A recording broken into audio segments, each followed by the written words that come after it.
Our next speaker is Hari from Armenia, who is a media and communication researcher and fact-checking specialist working in the field of media and communication for more than 15 years. He has bachelor's and master degrees in journalism and political science, and now also PhD in media studies. Please, Hari, the floor is yours. Thank you, Diana. Thank you, everyone who joined. And thank you, Juho, for presenting very interesting artistic approach to a piece of paper. I just decided to go Juho's Instagram, if I may share, and I would like to start our topic on media readership with this. So I just decided to go to Juho's Instagram, and I am so surprised how fast you could update on your Instagram, because I think I am on your Instagram, right? So how quickly you could update your Instagram saying that you became famous after this webinar. I was really surprised, and seeing this, I am now questioning how you could make this. So if you may react on this as a panelist, that would be great, because you were answering to the questions, but then I see also like you changed something on your Instagram account, which I can see. I think everyone can see here, right? And you are the artist of future, as it says in your Instagram. Is it correct information?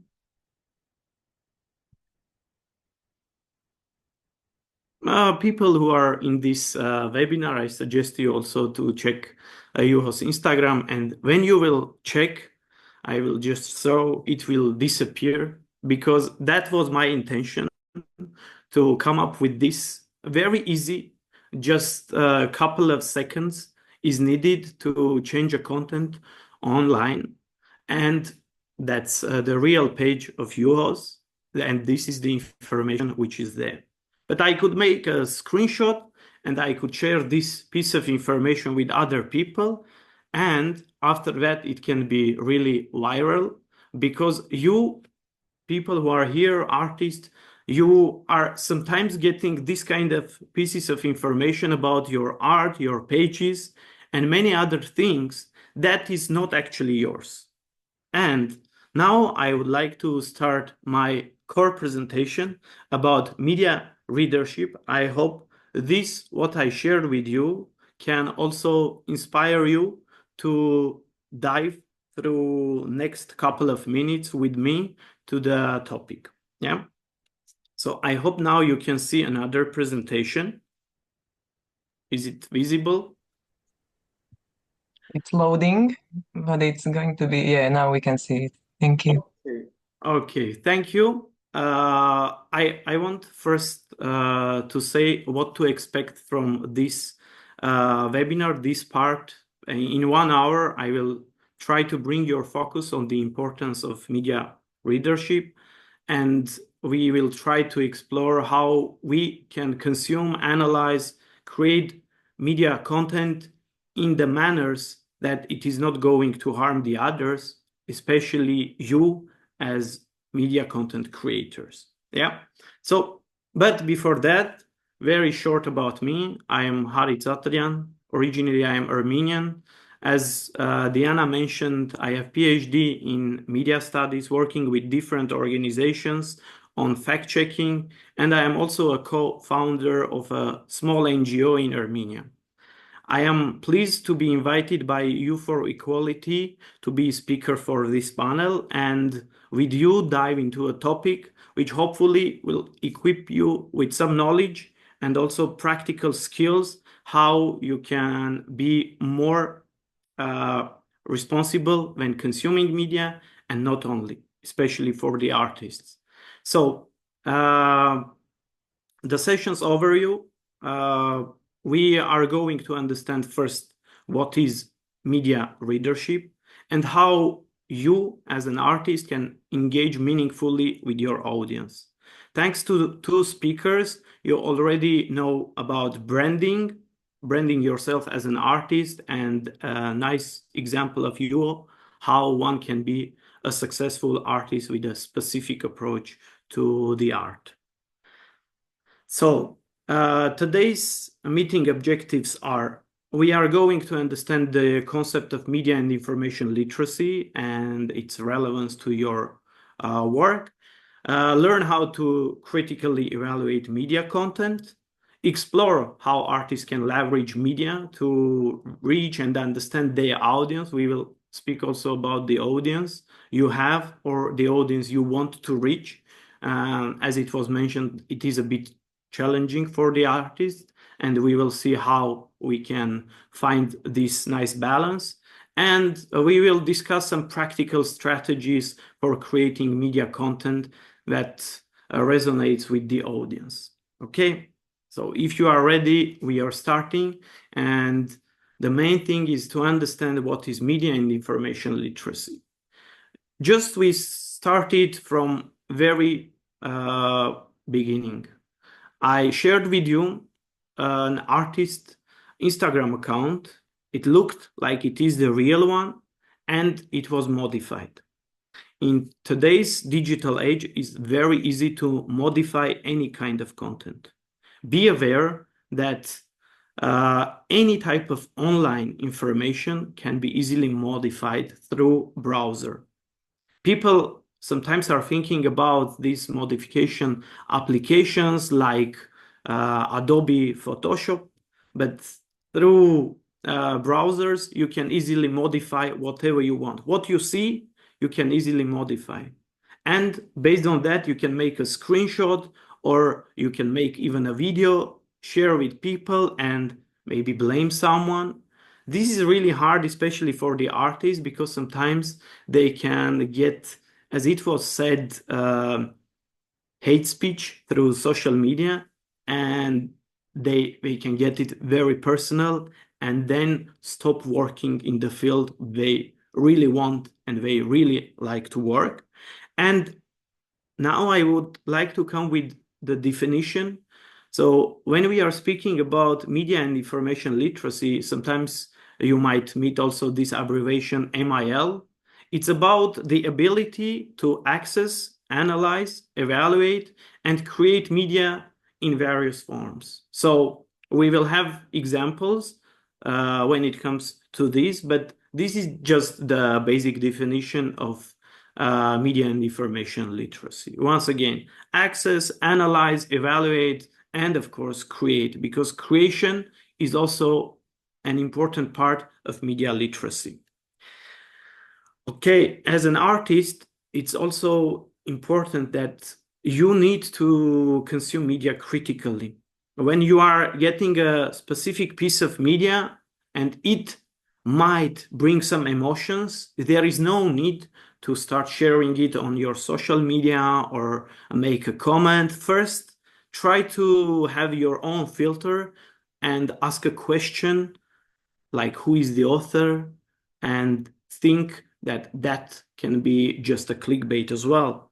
Because nowadays, there are many media outlets which are getting their finances for clicks. Yeah. So this is an important part. And when you already know how to use media, it becomes easier to communicate your art effectively with your audience. So you know how media works, what are those to-dos and not to-do things, and it will help you to navigate in this media landscape. And here I will bring an example, especially when it comes to posting on social media. So if you want to maximize the impact, you can first understand the algorithms. I was following to the discussion in the chat and found out that people were asking about algorithms or how to understand algorithms. And when you can understand the algorithm and how the algorithm is working, it's already the access. So you have the key. After that, you can analyze and see what are the trending content. Yeah, so this is the analysis from your side. Because as an artist, you also need to know what is the trend of the market, what people are sharing, what people are clicking, what people are ready to see. Yeah, and then you need also to think about the quality and relevance of your posts. Yeah. Once again, I will come back to Juho. You may have chance to check his Instagram, and that has a specific style, right? And they were quality videos there, especially on the YouTube channel. So this makes a person be unique. And that is the reason why he got through Reddit some tagging that, oh, someone is stealing your piece of art. Yeah. So in this sense, an artist made himself a brand. So there is a link between origami and you. And this is an important part of you when you are starting to create some visuals. And don't forget about the captions. Captions are very important when creating any media material nowadays, because they are cases when people can't hear, in sense of they are in a public transport, but they go with scrolling. Yeah. So always have captions. If you say something in a video, this is a tip from me, just have the script on screen, subtitles. Yeah. There are many easy ways how to make the voice, especially in English language, to a text. So you can use this kind of platforms to generate the subtitles. Always have with the video also a caption. That's important. This is a tip, first tip, which I will share many of them, but this is the first. Yeah, when you are creating a visual, don't forget about the captions. Yeah. So if now we understand what is media and information literacy in the sense of the ability to access, analyze, evaluate, and create, now let's move on. Here is a question. Yeah. How do you determine credibility of media piece? You are reading an article. As an artist, as a normal human being, you also spend some time reading news. And here is a question. How do you determine credibility of media piece? This is very important because you need to come up as a media literate person with this question first. Is this source credible? And for that, they are kind of checklist of things to do. First, I will go with check the author. Someone signed for this media piece, or it's just posted without any name, author. Then check the background of author. Maybe an author is writing about your piece of art, but the author has no any kind of background in art. Maybe the author is someone in the field of medicine, and at some point there is a critical approach to your art. So is the person who is criticizing or the author of media piece expert of the field? This is another very important thing to understand. So I will come with another example. Imagine it's very hot topic nowadays, climate change. Yeah. And you are reading a piece of media which says like climate change is just fiction. There is no real threat, and people used our mother nature through the years. Nothing has happened, is not going to happen. So all those things are created by some people to get more money. So are you going to believe this? Please check if these kind of opinions are also in other more reputable platforms. Yeah, maybe there is a conference about climate change and the challenges that nowadays people are facing, and you will see the opposite opinion. And maybe these opposite opinions come from scientists. This is very important. Are they reputable sources? Here, I will go also with some special publications. A colleague of mine, she was sharing her findings through the scientific research paper. I suggest you then reading about climate change or many other topics. Try to find also through research platforms. Here, everyone nowadays is asking questions to Google or ChatGPT or Gemini, these AI platforms. I suggest you to use also platforms which are specifically for scholars, but that can help you to find the scientific article citation there. It's under Google, so you just go to scholar.google.com, and then you can find scientific pieces there as well. Yeah. And here I will come with these key elements that will help you to understand if the source is credible or not. Yeah. The first thing, as I said already, be critical. When you are reading a piece of media, just critically approach to this. Like I was sharing in the beginning that, I found that there is an update of Juho's Instagram. So you always need to be critical as a person who is in art more. This is what I think, because you also bring some trend and you have way more followers than the others. So this is an essential. Then you need to try to understand also some bias. They are publications, and this comes with financing. So maybe you will find, I will bring something out of the artistic approach, like about chocolate. Yeah, maybe there is a study and you will read a piece of media that is describing that eating a chocolate every day will keep you healthy. I think some of you maybe from time to time are getting on your feed this kind of information. Important thing is to see if there is a bias. Who funded this research? Maybe a chocolate company was interested and there is a funding from a chocolate company. So here you will find the bias.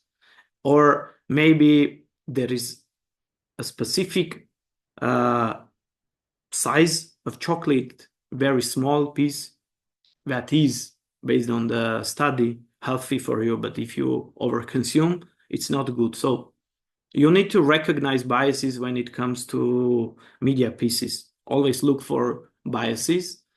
Then I already mentioned about the source credibility. Sometimes I'm not going to that topic.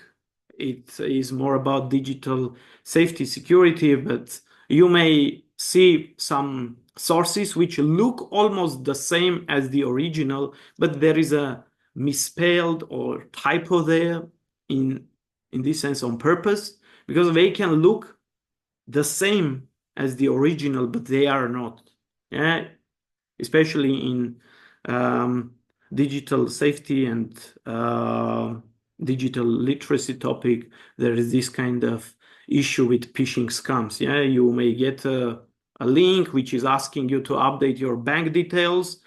The website could look exactly as your bank, but if you are a bit attentive, if there is a misspelling or there is a specific urgency that you need to do it today. So these kind of things are important. So when looking for the source credibility, be attentive also to look it a bit deeper, especially when it comes to URL. Yeah, like the thing you put on the browser to search. Yeah. And the final thing, you need to understand that there is factual information and opinion. So try to distinguish between those two, and facts matter. This is what a couple of years I am fighting for in the fact-checking field. And opinions can be based on persons' perspectives, and opinions can have a lot of bias. So in this sense, when understanding media, you need to know about this, differences between factual information and opinions. Now, I would like to come to the most important thing which we're discussing. It's about your audience and how through a media you can first reach, but also understand your audience. So how you understand your audience nowadays? First is through your performances. If you are a visual artist and you are putting something on social media, Instagram, TikTok, or a YouTube channel, you are also following the interactions. People are commenting, people are liking. There is also possibility to dislike, especially on videos on YouTube, right? So you can understand through those kind of things, but keep in mind, there are many trolls as well. So there is still possibility that you in the field of yours in art, you might have your opponents. I think it's every day. It's not only about business, but it's also about the art, right? So think that maybe there could be a specific campaign of some trolls coming from your opponents. This is also important. And this can help you to understand who is the real audience you are working with and for. Yeah. And in this sense, you need to know that different platforms attract different demographics. I will bring an example. Today we were discussing a lot platforms like TikTok, which is more for videos. TikTok is a very active platform for Gen Z. In some countries are already those discussions. Do they need to give TikTok the whole access, or there should be some restrictions against, because the algorithm of TikTok can make one post be viral just around the globe. So you can be based in Slovakia, but your posts can be seen somewhere in China or somewhere in Australia, and these are the viral posts. So that can go through these platforms. And it's important to choose the exact platform where you want to post, having in mind who this post is for. Like, if you are an artist who is making decoration for houses, you may think not about Instagram. Of course, Instagram will be in your mind as well. Not about YouTube, but maybe Pinterest. This is a platform, another platform where you can post your pieces of art. You can post your decorations, how you are decorating houses, flats, apartments. And many people are reading, looking, getting inspirations through this platform. So you need to always understand the platforms. This is a process of learning. Every day it's possible to have a new platform. I remember it was a couple of years ago, I think 2 or 3, there was an interesting platform with a specific invitation. So you could be there only if there is an invite. And it was called, if not mistaken, Clubhouse. And it was kind of a podcast. Now on Twitter it is available, currently X.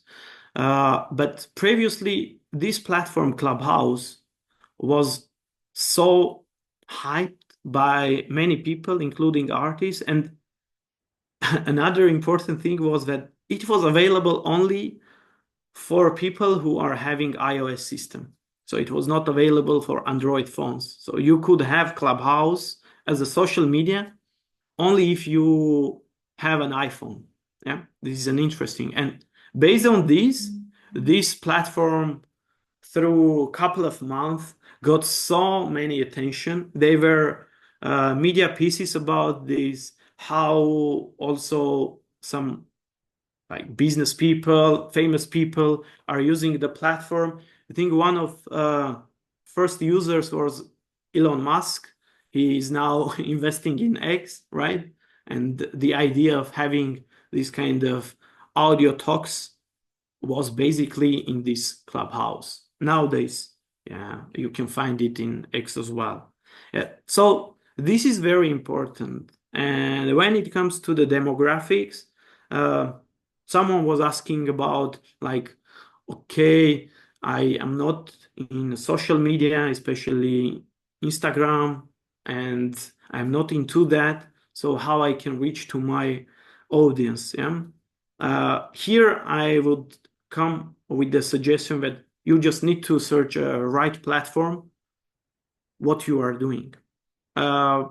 It's also fine if you will have a physical banner, yeah, because physical ads are also working nowadays. So maybe you just can go to one of these companies who are having banners on street, different parts of the highway, and ask to have advertisement there. Yeah, social media easier to reach because sometimes you are not in need to pay that much when for one piece of banner, for example. Yeah. Then I would like you to also understand that engaging with your art can help you kind of tailor your content. If you post something and this becomes liked, commented, and people are asking questions based on this post, maybe it's better if you continue in this style. Yeah, especially on social media, it's very popular when they are so-called trends. Platform like TikTok, they are TikTok trends. And if you can produce something which is trendy at the moment, because of a trend and algorithm, you can really have this viral post and you can have so many followers. Here is another question. Do you as an artist need these masses? Do you need all people, or you want to work with a specific audience that is into the topic you are working or into the sphere of art you are in? Yeah, this is also very important to understand, and this is what I suggest you as an artist to think about it. Yeah, but if you are already through 1, 2, 3 posts, understand that okay, people are more sharing this than the previous ones. Maybe it's better if you focus on this. Yeah, like again, I will link to Juha's art. As we have noticed, everything is kind of in a branded way that he's doing only origami through one piece of paper, right? But I am sure you, or not only you, or the artists are not like that limited. You can have also other pieces of art, but it's another thing how you would like to position yourself. And that's what I would suggest to have a focus. So create content which can bring more attention in the beginning, and if that goes also with your idea, then continue to creating that. Also, it's important to focus on specific things that your audience is interested or may be interested. Here, we will go a bit opposite to branding, because to get more interactions, you also need to be one of them. I mean, one of your audience. What, as an audience member, you would like to see from an artist? Yeah, what I am interested in. I will come back to the topic of an artist who is working in the field of decorating houses, flats, and other events.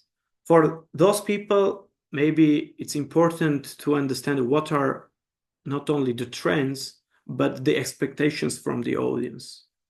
Maybe currently people are interested more into houses than flats, or the opposite, they are interested of home decors of small studios. So if you can come up with this, if you can satisfy your audience, then you can maybe have more interactions and more recognition. Here in the field of art, recognition is one of most important things that can help an artist be satisfied, right?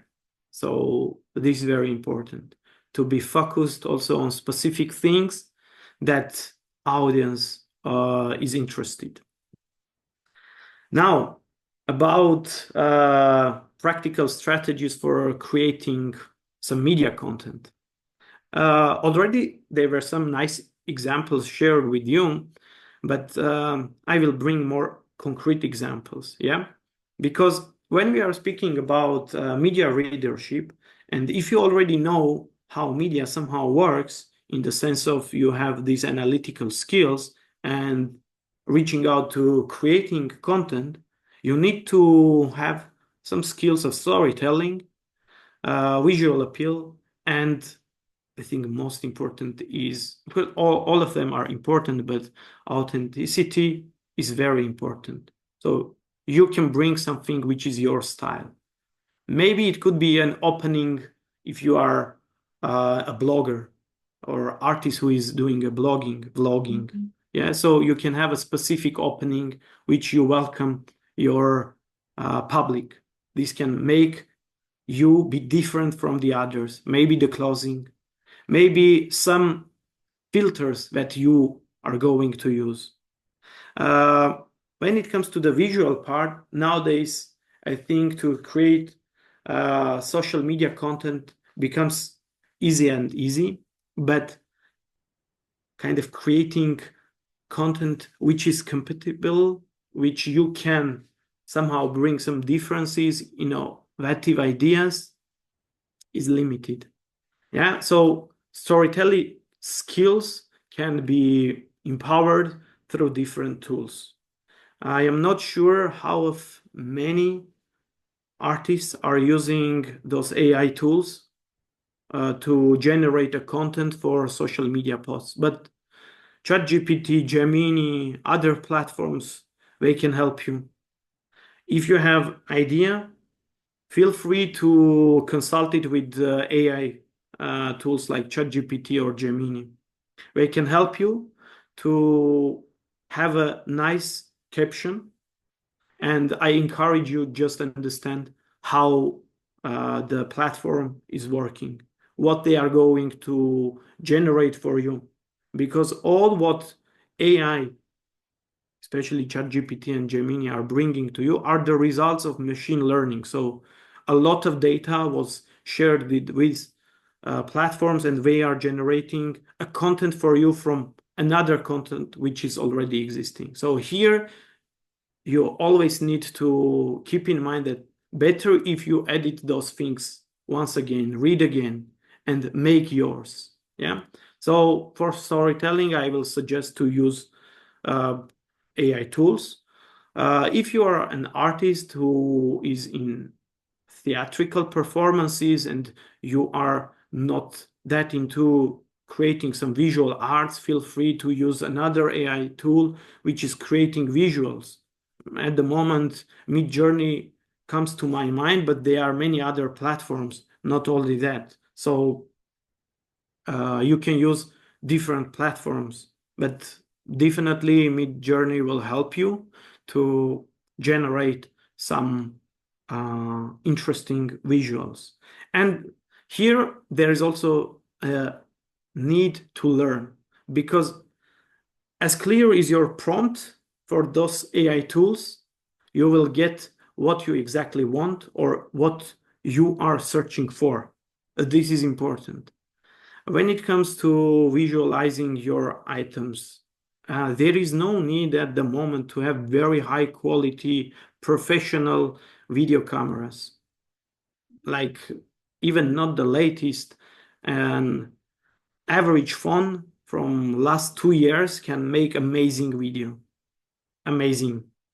So you can use this average phone which provides you a nice camera, and you can make a content from that. And also when it comes to the platforms of video editing, you can use CapCut. There are many more platforms, like professionals are using Adobe package with Premiere Pro as a video editing material, but I would suggest the basics can be easily done by a platform called CapCut. I will share this, of course, as a resources pack for people who joined this webinar, so you can also look at the platforms I will share with you. But CapCut is giving you the basics, and you can easily go through the platform and do the editing. Yeah. Also photos. Photos can be made the same by the modern average phones. If you need to have like a very detailed, very small items which should be under some lights, those are also available. With very small investment, you can get a nice lights, and yeah, you can make your visuals better with the light. And when it comes being unique, that's all about you. Yeah, that's your creativity, and that's about being an artist. As an artist, you have that, and you always can develop that in a way as you want. So I would like to share with you something which is very practical. Many artists are using this kind of photos. Two photos which are on the left side. One is in the middle, one left. So these are posts on Instagram of one of artists. And on the very right, there is a video. Yeah. So I want to share this idea that sometimes just having a post of your art is not enough. Yeah.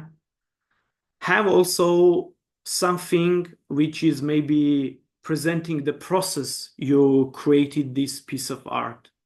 I saw that on YouTube you was sharing the time lapse. So how a piece of art is created. That's very important. That's what your audience can be engaged and be interested. If you are an artist, a painter, for example, and share this nice painting on your social media, okay, everyone will look at it, and then it's just very small attention that is going to be given to you by the audience. But when you are sharing also a video where you are creating this piece of art, or even a video, then you are having a talk about that piece of art, this will engage more people. And this is how you can engage your audience. So keep in mind that only having a photo is not enough. Keep also posting some videos, bring some discussions. Sometimes as an artist who is in painting or sculpturing things, it's important to have discussions with the audience. I learned through my experience working with some artists that their audience is interested also in kind of lives. When an artist is opening a camera on Instagram or other platform and going live and having this kind of communication with the audience, and not only. And here from Instagram, I will go to YouTube, because it's also important to have videos and interact with another type of community, consumers, audience that prefer video over photos. On Instagram, we have one famous person, a football player. I think everyone have heard the name, Cristiano Ronaldo, right? He's the most liked person, followed person on Instagram. The number of his followers are hundreds of millions. Yeah, just a couple of weeks ago, I think 2 weeks ago, he decided to open a YouTube channel. If you are following to this situation, within next couple of minutes, I think 1 hour something, he got already the 1 million subscribers on YouTube. Within 24 hours, there were already millions of people, and the subscribers number is growing. Why? It's not that these people are going to be the followers of Cristiano Ronaldo on YouTube, or the content what on YouTube Cristiano is sharing is that specific that couldn't be shared on Instagram. It's about understanding that they are different platforms and they are different people who are used on scrolling or looking for some media pieces on different platforms. So this is very important. Keep in mind that always is important to be in different platforms. So if you are an artist who has only Instagram account, it's not late to think about having a YouTube. It's not late to have a Reddit account for discussions. It's not late to have Twitter, X. It's not late to have maybe TikTok, maybe Pinterest as well, depending on the field of art you are in. Yeah. Try to bring this diversity. And based on this diversity, you can get more interactions, you can get more recognition. So coming back to this, not only posts like photos are needed, but also the process. Because on social media, people like to be more engaged. That's the reason they are this culture of scrolling reels. Yeah. So be sure that you have enough visual presence in the sense of videos as well. Okay, I think there are some questions, and I would like to keep also interactiveness of our Q&A, because I talk about things which maybe you would like to hear kind of very specific answers. So here, Diana, I would need your help for a Q&A session. I think 10-15 minutes we can give to the audience to ask questions, and maybe we can also get questions live if people are fine with giving questions live. Yeah. So if you prefer, you can type your questions in the chat, or you can raise your hand and you can ask live. There are actually very interesting questions, and I'm looking forward to listen to your reactions. So Okay. there is a first question. Is it ethical to use AI tools trained on living artists' data? This is based on the country you as an artist are having your piece of art. What I know, for example, today is very trendy. Many newspaper media companies are in courts against AI companies like Google or ChatGPT because they want those companies to pay for the content they are generating for the users. Like ChatGPT got access to the New York Times publications, and New York Times covered almost the history of last century, 20th century, and this century. So they have a lot of data. And what is needed for AI tools is a data. And here they are now having cases against those AI companies. So once again, when we are coming to the ethical part, of course, it's not ethical, but it can be also criminal. Yeah, because many AIs can generate content, and it's how AI is working based on the real material. So most likely they will use living artist data, and this is something which is nowadays on debate. How or what is actually the balance between using, giving also credibility to the artist, or without asking a permission. And that is also important to know that modern social media platforms are giving you the option to kind of close your data to the company like Meta, which owns Facebook, WhatsApp, Instagram, yeah, to generate the data you have for AI. Like they are videos how you as an artist or as an individual can go to your social media account and just give no permission to those platforms to generate anything from the data you are sharing. But privacy is also important. Keep in mind with who you are sharing, and especially if you are an artist who is creating something, Yeah, be very careful because all these pieces can be used by the others, especially if your account is very public. And yeah, if I answered the question, I will go to the second question.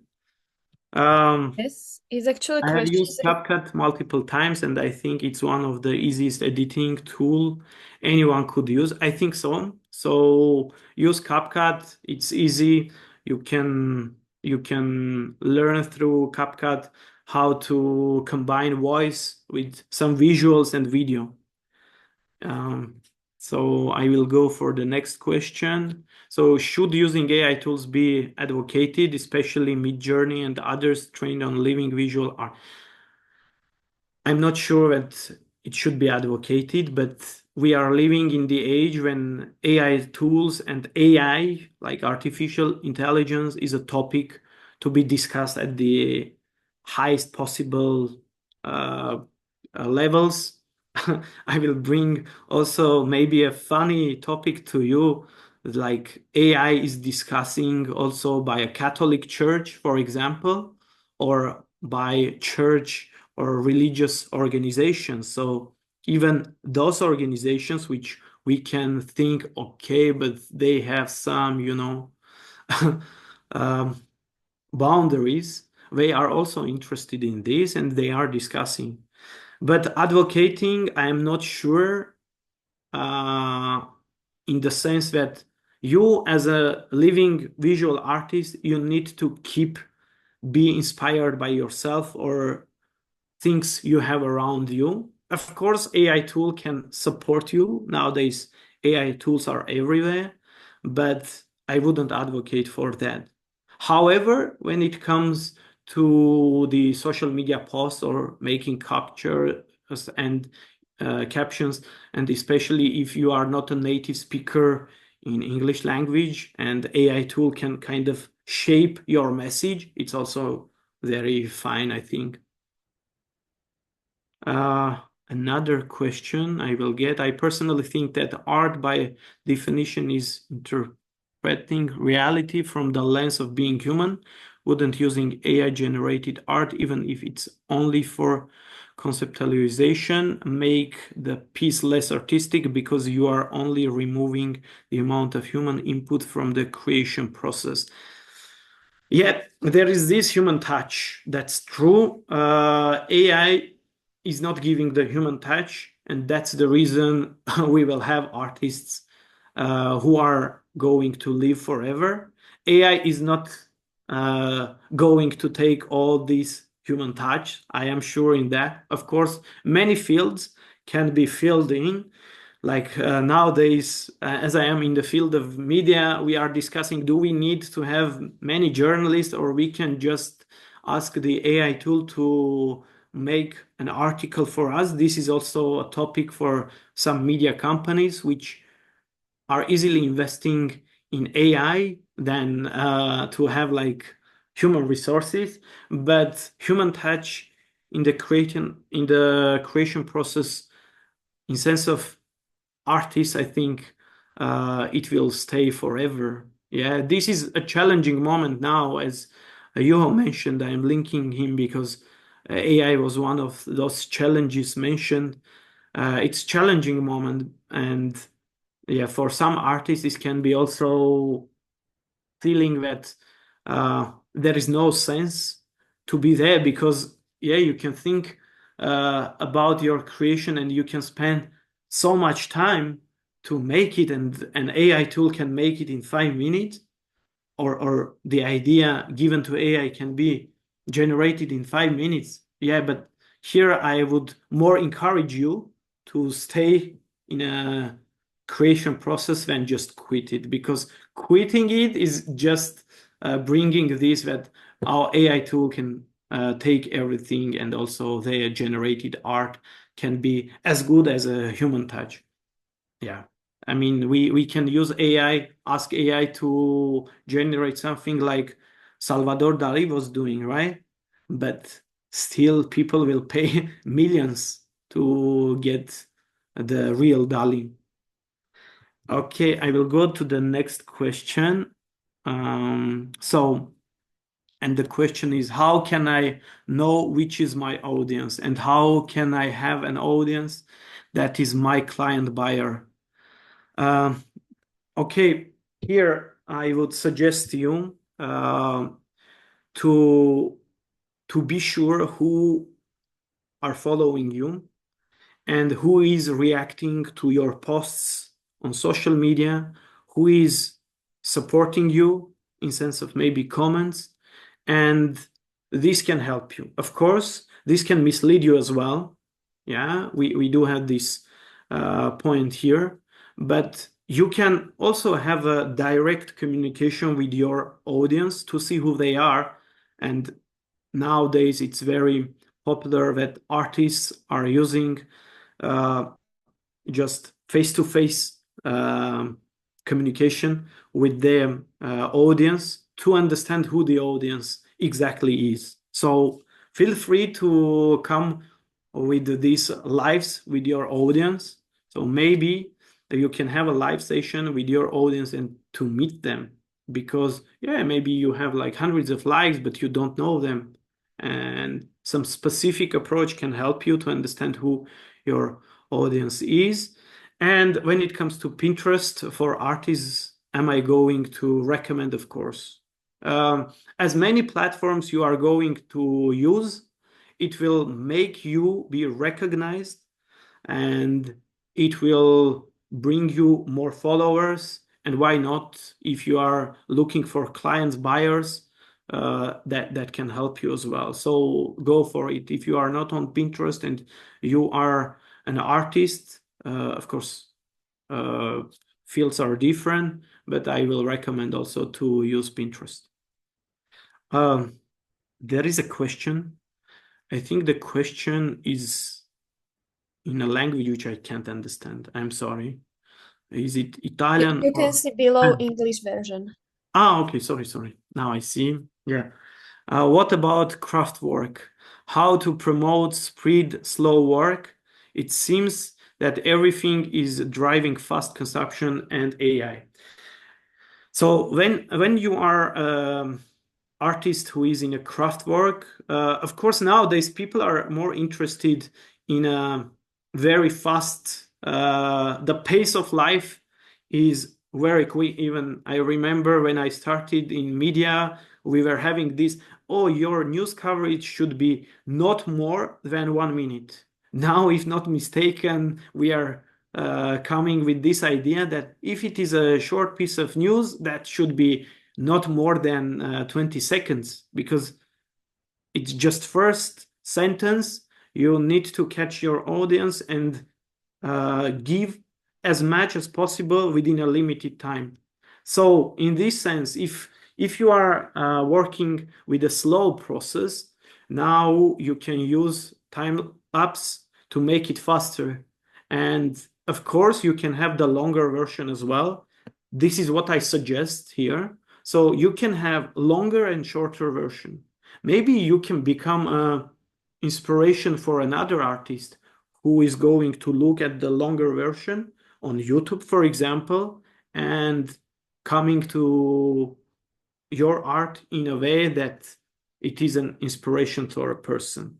But if you want to reach more public, then try to keep it short, because in the modern pace, people are not spending more time on one video which is more than 50 seconds. Even 50 seconds is quite long. And that's the reason, especially on TikTok, you will see many trends are not more than 5 to 10 seconds, even sometimes less. So this thing should be taken into account, and when working, especially in the field of craft work, you need to know about this. You can have maybe some frames of your art, so you can make still a video.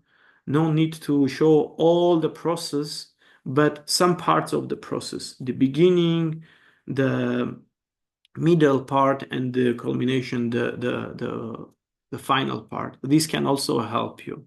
Yeah.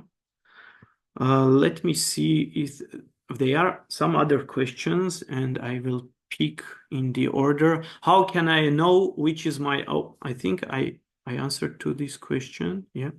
So, and how do we take the next step to find work with the created media presence, especially when trying to make social media about documentation and a portfolio rather than a selling platform?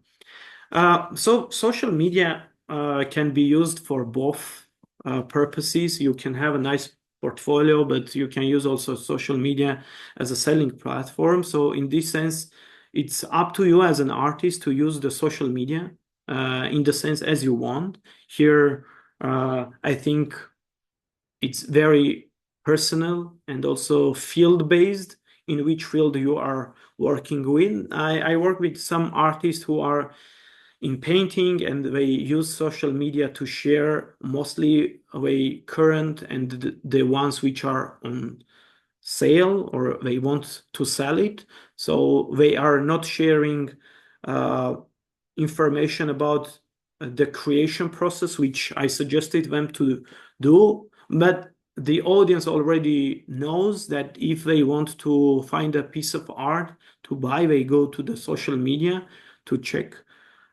So here, I would suggest like come up with the decision why you want to use the social media.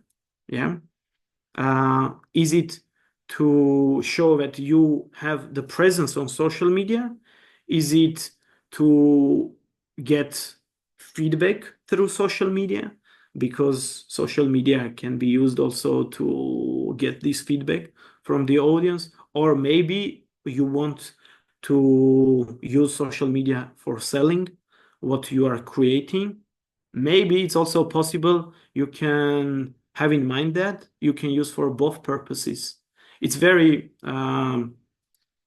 personal, and here I don't have like something that will fit to you. So better if I know in which field exactly you are or what was your purpose to open a media. Yeah, that's it. Let me go to other questions. Is social media just a pile of trash content making us all collectively stupider? I wouldn't come with this. Even I think that social media is made for a good purpose to keep people be connected, but how it is used nowadays, it's misuse of social media. This is my personal view to use each of social media. But as an artist, I suggest you to use social media to promote your art first, to promote yourself, and why not be in touch with your audience, be close to them, because that's the place they can feel that they know you, they are finding you there. Yeah, especially artists like in the show business, they give much attention on their social media because not everyone is having a chance to be at their concert or even meeting them. So that's the reason they use social media more for communication reasons. But yeah, I wouldn't frame in a way that it is only about trash content, because on social media you can find also very interesting, educative, and nice content. Okay, there are many more questions I see. I will try to answer all of them. Let me see if we have time. Yeah, I think I have still 5 minutes to answer this, and then I will wrap up and give the floor to you. So I think time-lapse art process is a good way of captivating the audience attention. I myself sometimes get distracted into watching these types of videos since I find them satisfying. I think this is more a reflection than a question. Here, yeah, I think using time-lapse are a very good idea for artists, and I encourage you to use this.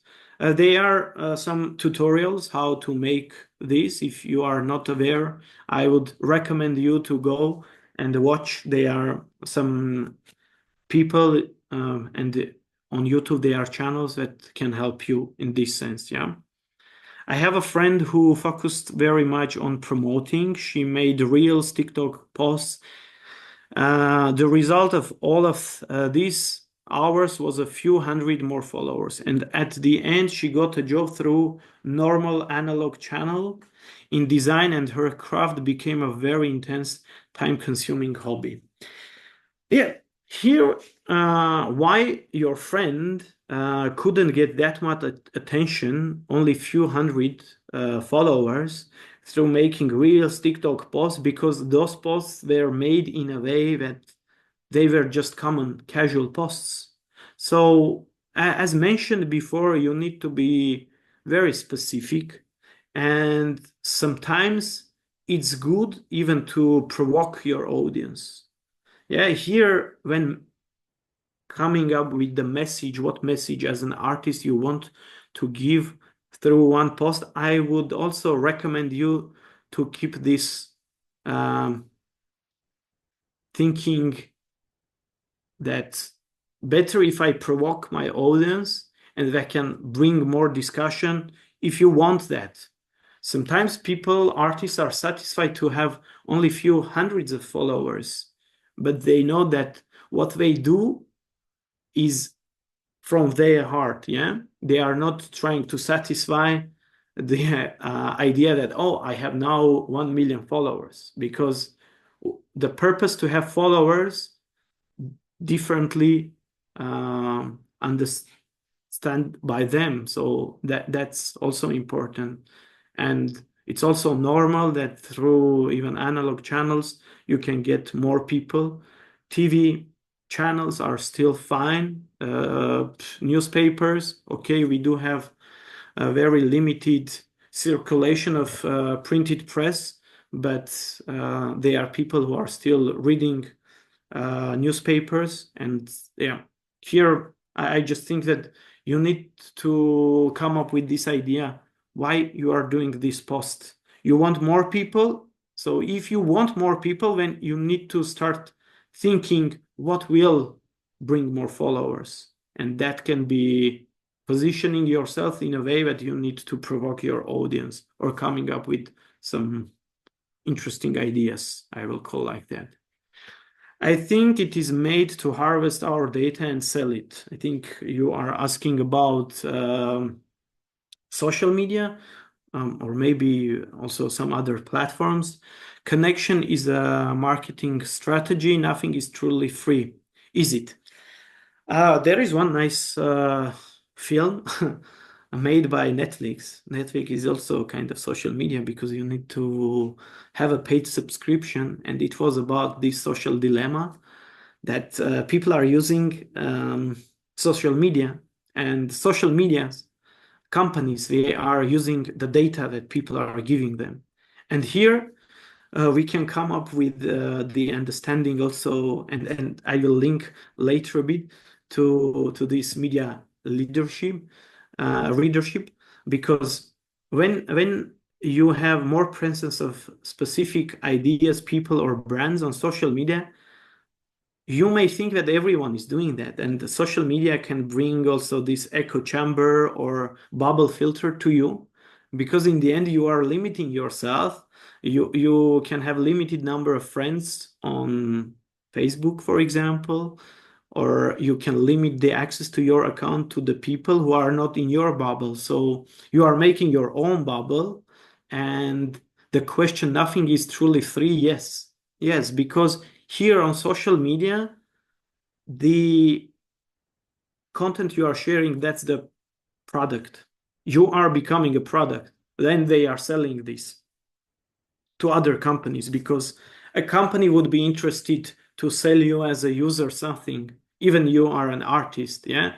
And maybe as an artist, as previously there was a talk about that, when you can get kind of interactions through paid or non-paid, like ads, or without ads, to reach the community.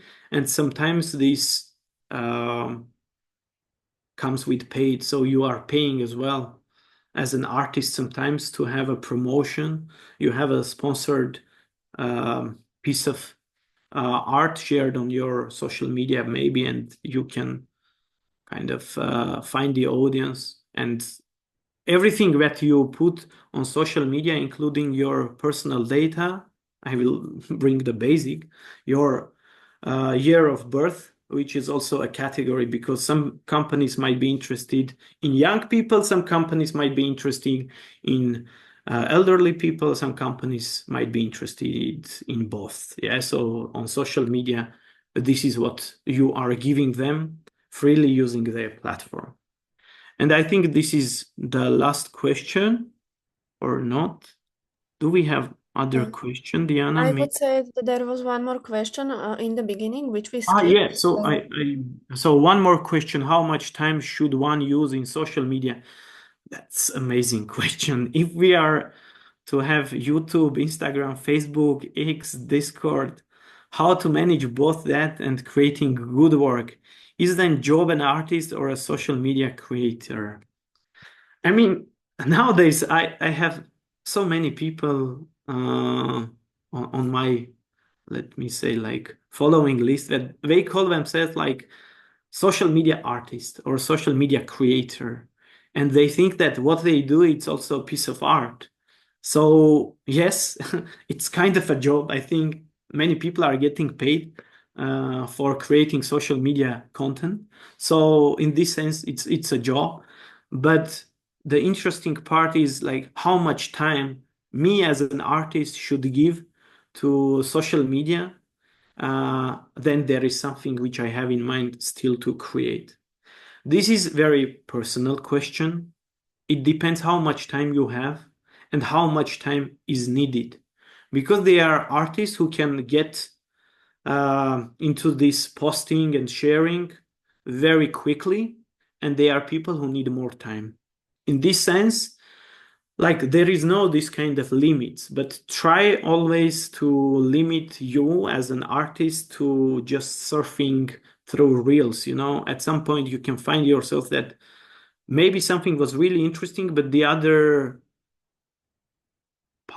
period of time you are just scrolling and looking for something which was not really important. Try to keep this, and my suggestion here is to have some limits on your phone. Yeah, if you do not have that wheel inside you, or you think that in the beginning it's hard, so I suggest you to have this limitation which you can put on your phone. It's now easy. You can just have only 1 hour that you can spend on TikTok or 20 minutes that you can spend on Instagram. So this is my answer to the question, how much time should be spent. Yeah, I think we answered all the questions, right? Yes, correct. There is Okay, so here I will just quickly wrap up what we talked about. So next steps and conclusions. First, remember the media landscape is constantly evolving. So every day something is coming, something is changing. Algorithms are changing as well. There were times when people were posting texts on social media and that was giving them more attention. Now the algorithms are working in a way that better if there are some comments or interactions from the audience, so that will bring more discussion, or maybe there is a need to have a visual with the post, with the text. So you need to keep you always having this up-to-date knowledge and skills. Keep in mind, so if you know how to make something now, you cannot be sure that tomorrow you still have that knowledge. Yeah, because it's changing. Okay. Yeah, staying informed and critical is key to maintaining a strong connection with your audience. So be always critical, especially when you will get some screenshots. Be sure that those screenshots are not edited. It's very easy. Also, videos can be edited easier. There are some courses which I will recommend on online platforms. There is like this 10-hour course, because to speak about this topic only in 1 hour, 10 or 20 minutes, it's not enough. I'm sorry. We are having trainings for a week or even for a longer period. So I really recommend you to educate yourself through different online courses which are available nowadays on Coursera or other platforms. And this is a recommendation from my side. Always try to explore new platforms. When something new is popping up, there is a high chance that because it's new, you as an artist can be the first at that platform, and that will help you to reach more people. And final thing, you can experiment on the things you are sharing on social media, and especially with your art. Don't forget, you can also provoke your audience. And yeah, thank you for being with me during this 1 hour and something. You can reach me out on Instagram or X. These are the ways how to reach, and my email is here. And I will share many more information with you through the Professional Media Presence program. Yeah. Thank you. Thank you so much, Harry, for this informative yet interactive presentation. Thank you. And I would like to ask you, before you leave this meeting, I have noticed that there is one more question in the question and Sure. Q&A. Yeah, if you could either reply right now, or maybe you can text in the chat.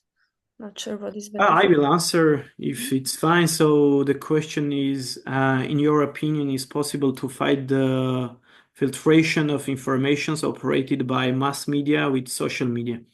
Yes, it is possible. There are nowadays companies which are trying to come up with these filters. I would mention also that there is a platform which is developed by the support of European Commission when it comes to the visual images and videos. So how you can find those things are real or not through a platform. And many more things are coming. They are, thanks God, fact-checking companies in many countries. And fact-checking journalism is also a rising topic. So they are the ones who can fight against. And this is also important. I would like to share big companies like Meta or X. They are also trying to have some kind of filters to keep less misinformation spread on their platform.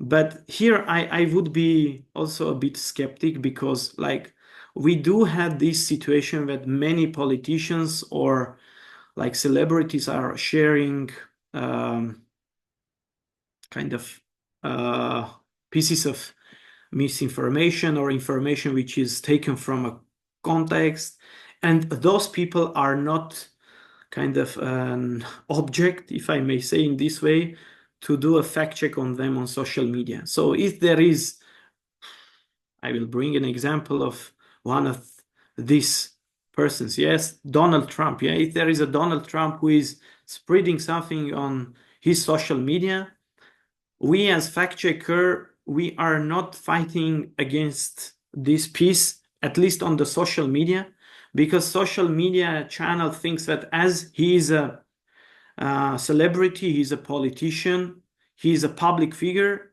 he has this more credibility. So things that he might share on X or Instagram, this is what we cannot fight against on Instagram, but we can fight through other media platforms. Yeah. Is there any other question? I think no, there are no questions. Floor is yours, Diana.